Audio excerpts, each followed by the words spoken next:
Bapak Ibu undangan yang terhormat, selanjutnya mari kita simak bersama pengantar dan arahan tentang amnesti pajak dari Presiden Republik Indonesia. Kepada yang terhormat Bapak Jokowi, kami persilakan.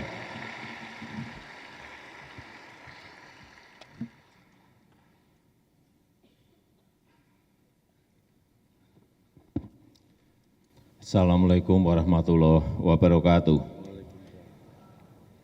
Selamat sore, salam sejahtera bagi kita semuanya. Yang saya hormati para Menteri Kabinet Kerja, yang saya hormati Jaksa Agung, Kapolri, Ketua PPATK, Ketua OJK,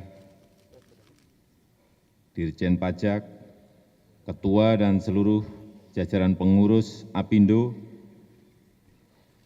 pimpinan, Kadin, dan para ketua asosiasi pengusaha yang pada sore hari ini hadir, dan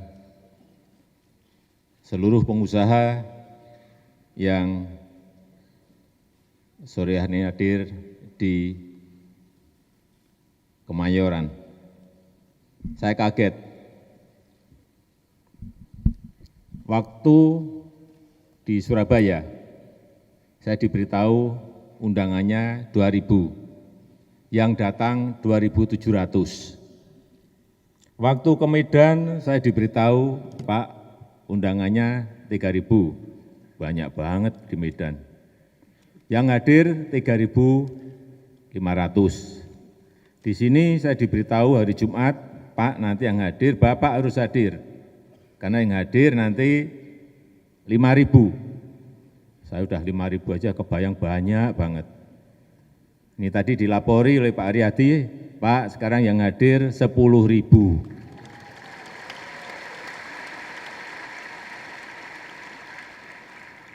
Tadi saya sampai ke belakang itu mau saya buktikan ini benar enggak sih jumlahnya. Jangan-jangan kelihatan yang di depan saja, belakang. Ternyata sampai belakang memang penuh.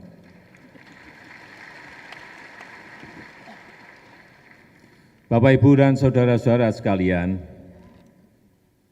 kita tahu semuanya tekanan ekonomi global,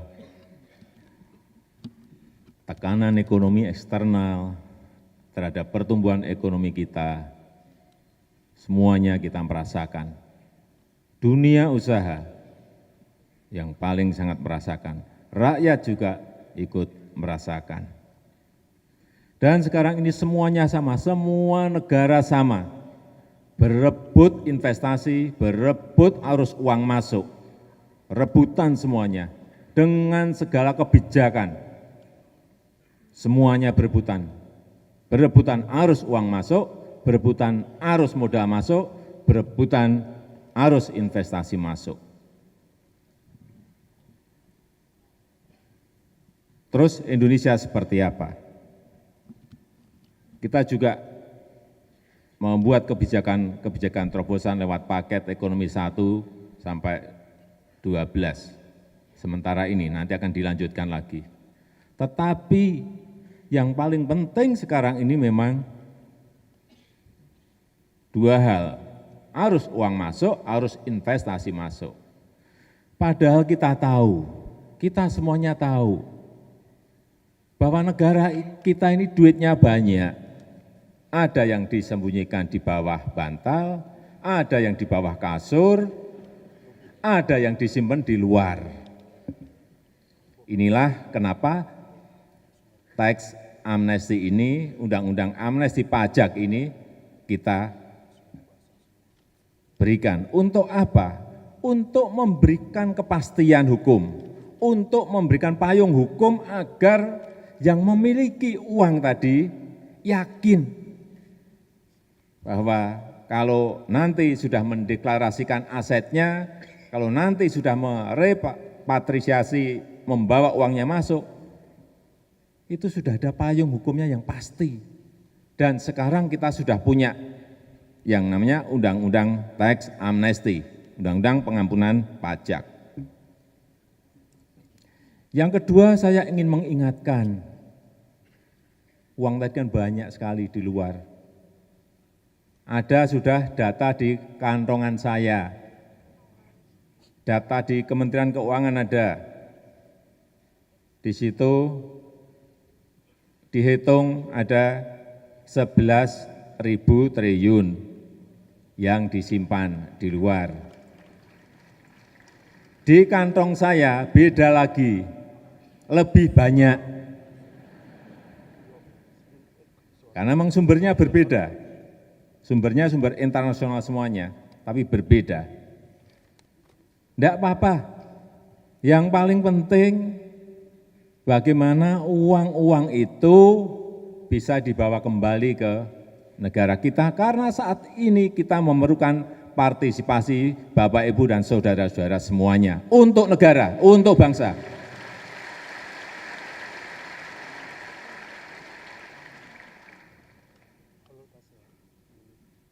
Saya tahu, saya juga mantan pengusaha, ada yang disimpan karena transfer pricing, ada yang disimpan di perusahaan-perusahaan yang besar juga, alasan yang lain-lainnya, ada juga di perusahaan yang retail juga ada juga. Tetapi keinginan kita sekarang ini, marilah kita bawa, kita declare uang-uang itu agar bisa bermanfaat bagi rakyat, bagi bangsa, dan bagi negara kita. Karena apa? Saya ingin mengingatkan kita semuanya, kita hidup di Indonesia, kita makan di Indonesia, kita bertempat tinggal di Indonesia, kita mencari rezeki dengan kemudahan-kemudahan yang ada juga di Indonesia. Dibawa ke sini pun juga tidak berkurang serupiah pun uang itu, Bapak, Ibu, dan saudara-saudara semuanya. Uang itu juga utuh, dan kalau diinvestasikan, peluang yang ada di Indonesia, ini yang ketiga, peluang yang ada di Indonesia bandingkan dengan yang ada di luar. Di tempat kita peluang opportunity itu lebih baik, dengan return yang lebih baik kalau itu diinvestasikan. Saya yakin itu. Ya, bandingkan saja di tempat lain, berapa sih returnnya?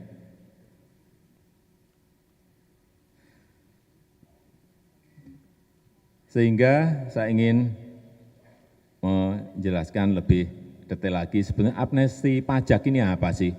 Karena masih banyak orang yang menebak-nebak sendiri. Amnesti pajak itu kan urusannya hanya khusus masalah perpajakan.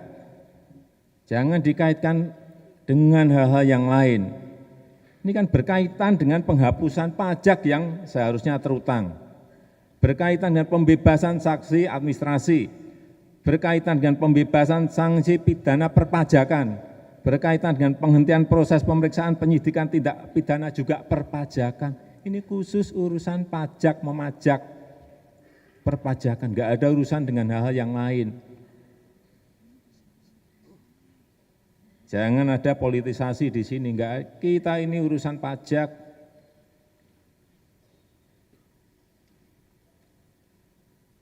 Dan yang perlu saya sampaikan bahwa amnesti pajak ini juga bukan untuk yang gede-gede, bukan hanya untuk konglomerat, bukan.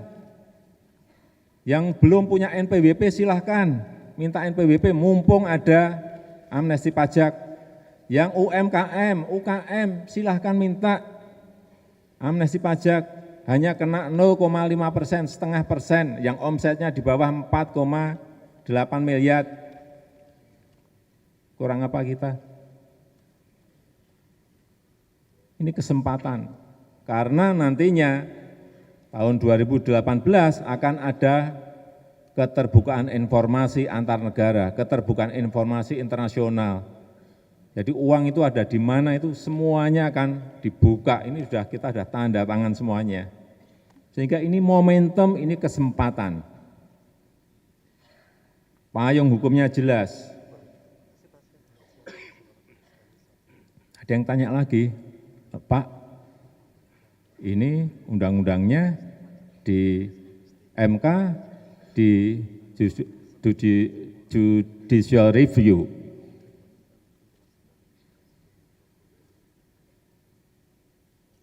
Undang-undang apa sih di Indonesia yang enggak di MK-kan? Hampir semua undang-undang keluar langsung, ada yang datang ke MK. Biasa-biasa saja menurut saya.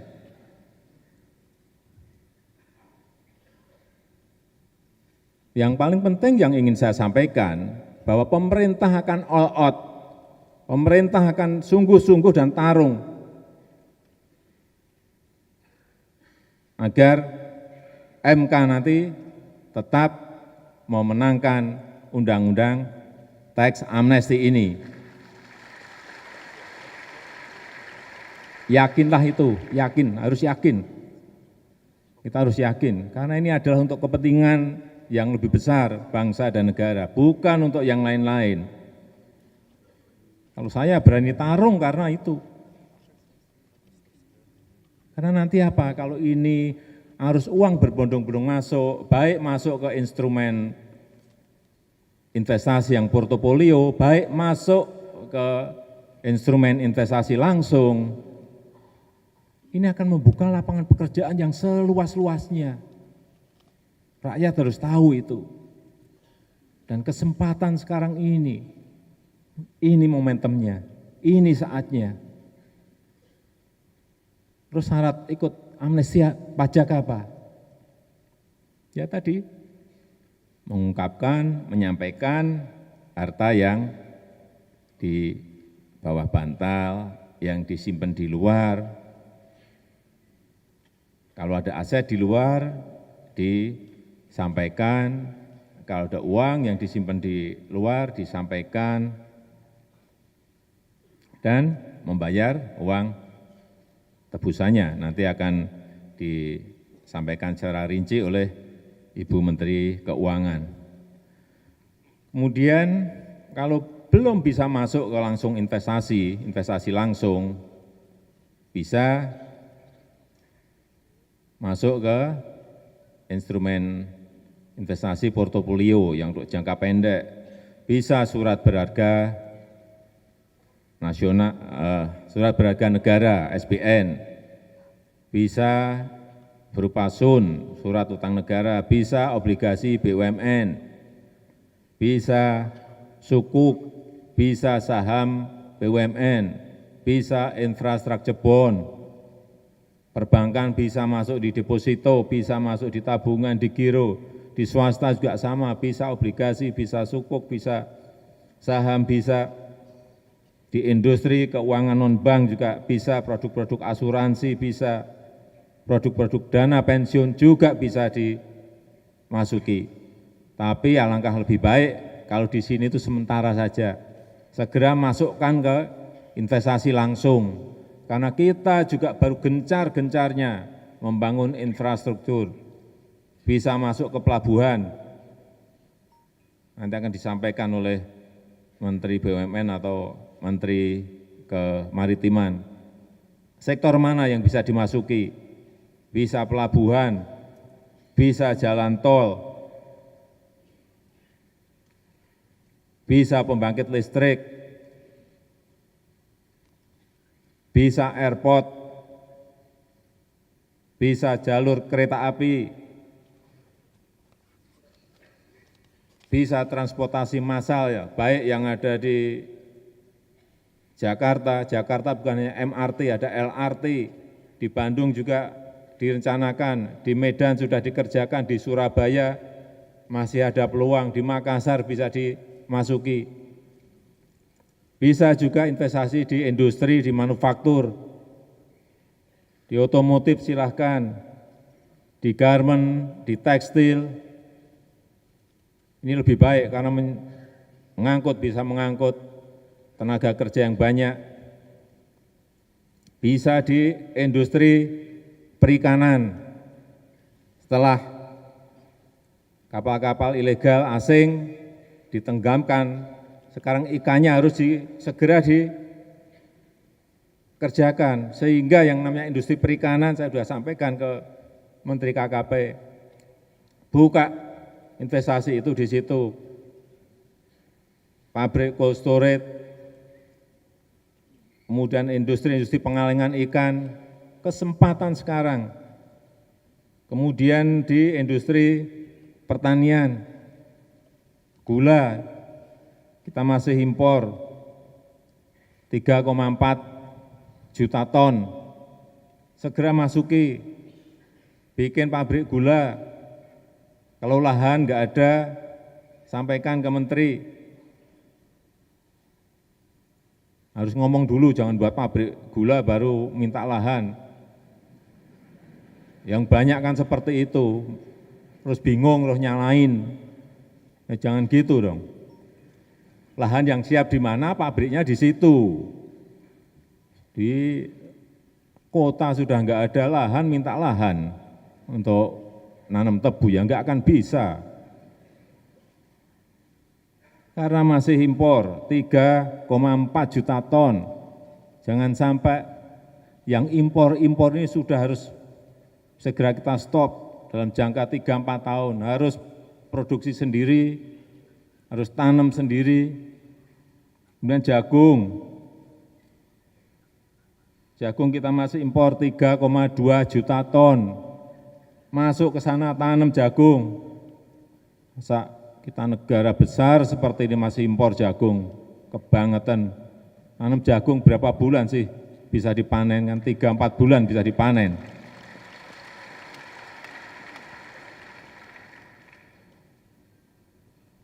Minta lahan. Saya sarankan kalau bisa misalnya gula, tebu, jagung, itu inti plasma, rakyat diajak, sehingga semuanya nanti mendapatkan income, pendapatan. Kemudian juga 10 destinasi wisata baru yang akan kita garap, akan kita promosikan besar-besaran, bisa dimasuki. Danau Toba, dulu sudah berjalan lama, tetapi karena enggak pernah diperhatikan, infrastrukturnya, bandaranya, kan dimulai dan sudah dimulai. Bandaranya dulu di Silangit enggak ada yang terbang ke sana. Saya perintah Garuda untuk terbang, terserah seminggu 2 kali, 3 kali enggak apa-apa. Sudah terbang ke sana 3 kali. Begitu Garuda terbang, yang lainnya sekarang setiap hari sudah ada 5 pesawat sekarang yang terbang ke Silangit di Danau Toba.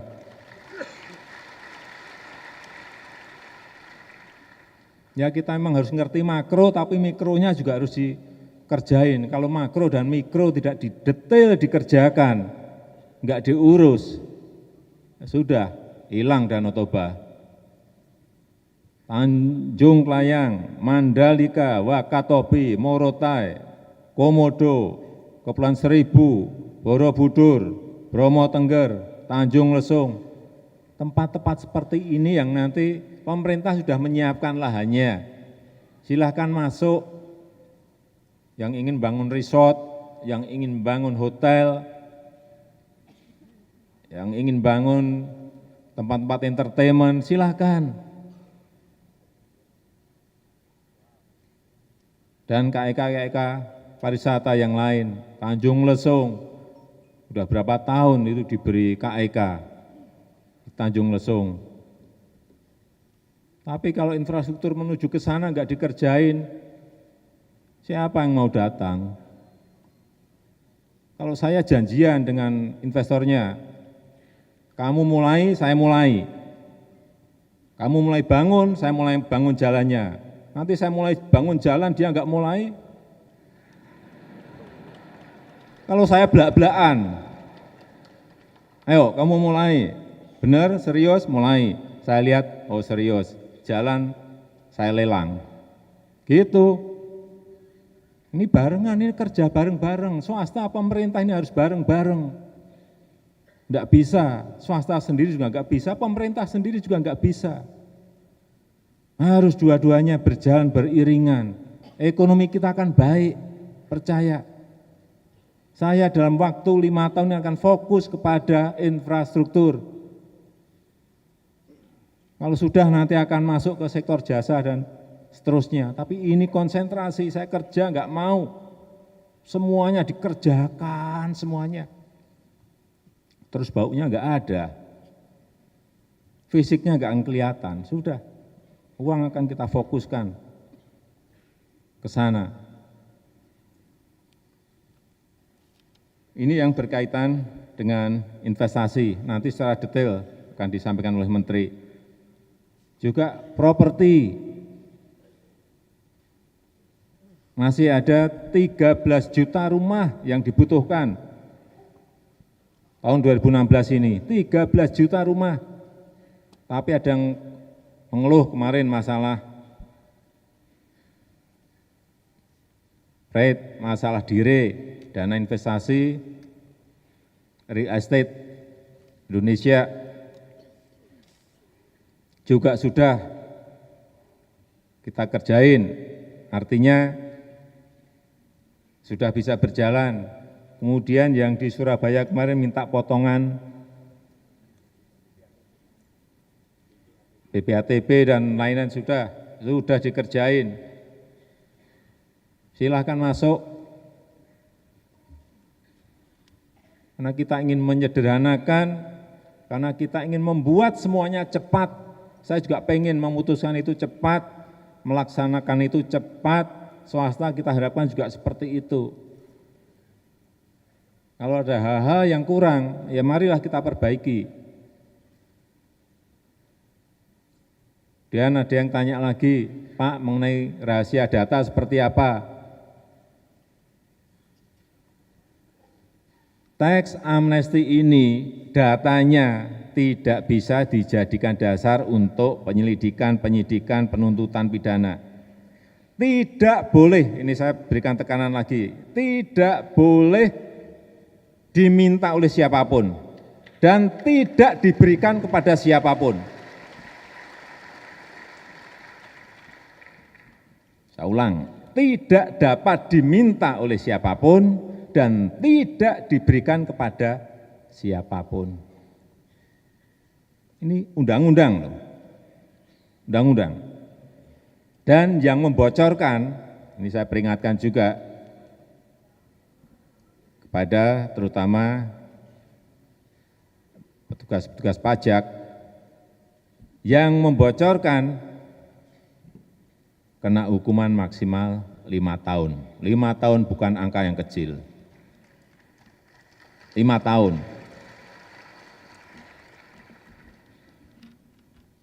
Dan dukungan dari penegak hukum sudah jelas, sudah ditandatangani oleh Jaksa Agung, Kapolri,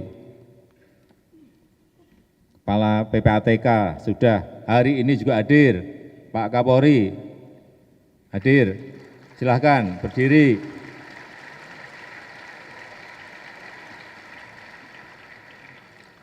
Biar yakin. Pak Jaksa Agung juga hadir.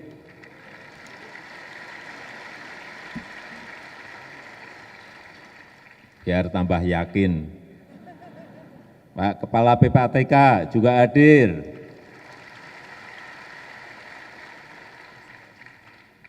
Kurang apa? Karena kita harus sadar semuanya bahwa kalau arus uang ini masuk, repatriasi masuk, deklarasi aset-aset, dideklar semuanya, kita akan mempunyai ruang yang besar untuk membangun negara ini. Ruang yang besar untuk membangun negara ini. Dan APBN nanti kalau investasi itu sudah dikerjakan oleh swasta, APBN enggak usah masuk ke hal-hal yang tadi saya sampaikan. Ngapain APBN dipakai untuk bikin jalan tol, bikin pelabuhan, enggak perlu. APBN akan kita pakai untuk dana desa, akan kita pakai untuk memperbaiki pelayanan kesehatan, akan kita pakai untuk memperbaiki pelayanan pendidikan, arahnya ke sana.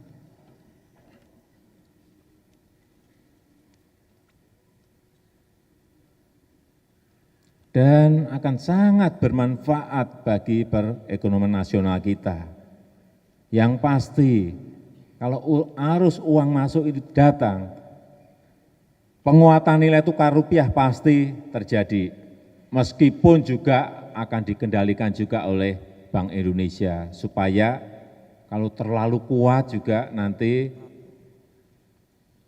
daya saing kita, terutama produk-produk ekspor kita, juga akan tidak kompetitif, akan dikendalikan oleh Bank Indonesia. Artinya akan ada penguatan nilai tukar rupiah. Yang kedua, peningkatan cadangan devisa. Ini baru mulai seminggu, 2 minggu saja cadangan devisa kita sudah naik 6 miliar US.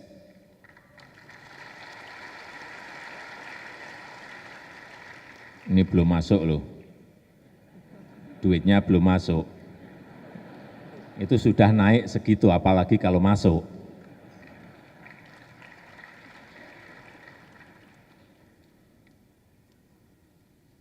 Kemudian peningkatan likuiditas perbankan. Perbankan kita akan semakin banyak uang untuk apa? Untuk dikeluarkan kepada masyarakat.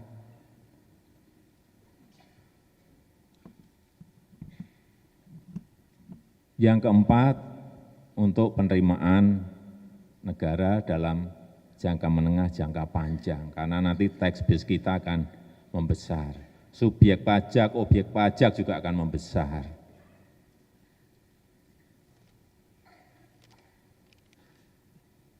Tadi sudah saya sampaikan bahwa UKM yang memanfaatkan amnesti pajak akan mendapatkan amnesti hanya membayar 0,5%. Ini tolong dimanfaatkan. Yang belum punya NPWP,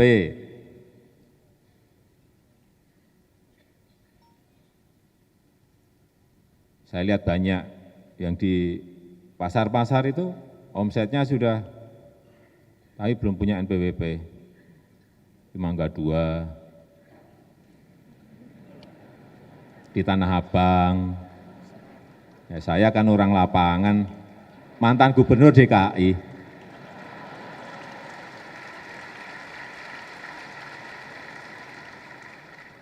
Jadi tahu aja.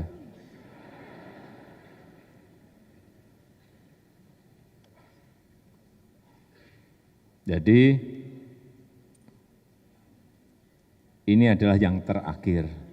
Tax amnesty ini adalah yang terakhir. Karena nanti setelah keterbukaan sudah enggak ada lagi yang namanya tax amnesty. Tahun 64 kita pernah, tapi gagal karena ada G30S PKI.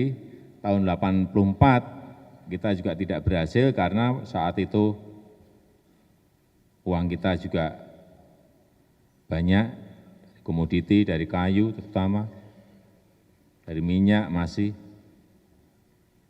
Tetapi sekarang kita ingin mengajak kita semuanya agar tax amnesty, amnesti pajak ini berhasil.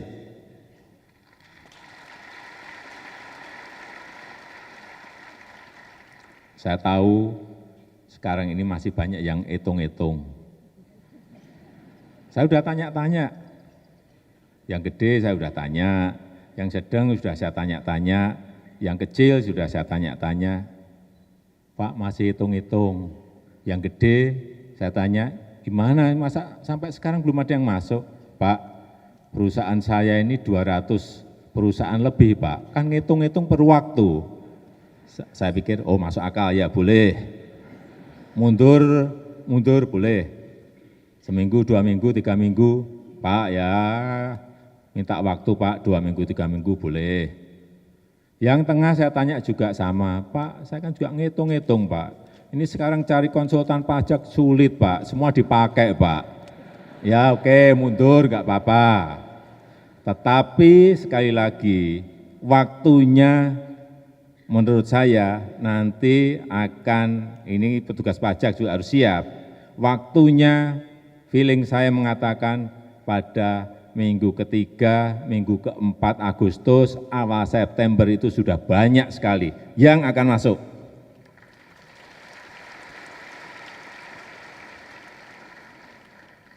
Saya ini selalu di lapangan, Jadi pasti saya tanya, kapan? Ke bawah lagi saya tanya, kapan? Ke bawah lagi saya tanya, kapan? Jawabannya mirip-mirip, oh ya kesimpulan saya itu tadi.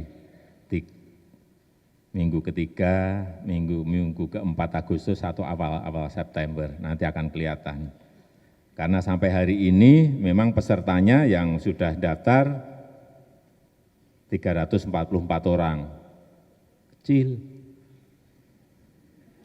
Yang dideklar juga baru 3,7 sampai hari ini, 3,7 triliun, kecil. Kecil banget. Oh, data saya gede banget. Jika saya diberi angka 3,7 kecil.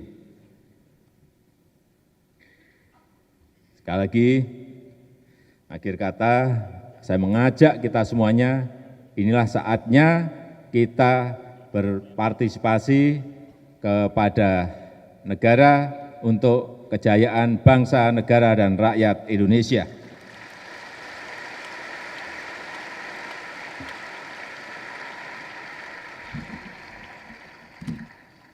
Dan untuk pengaduannya nanti biar disampaikan oleh Cak Lontong, nomornya berapa kalau ingin telepon saya. Oh ini sudah keluar. Kalau ada pengaduan-pengaduan tolong disampaikan ke sini. Tapi pengaduan jangan ada yang telepon ke kita, Pak ini cara ngisi formnya gimana? Itu tanya ke KPP. Kalau ke kita itu telepon, Pak ini kami diperes. Misalnya seperti itu. Pak, ini kami tidak dilayani dengan baik, itu ke saya. Saya tutup, terima kasih. Assalamualaikum warahmatullahi wabarakatuh.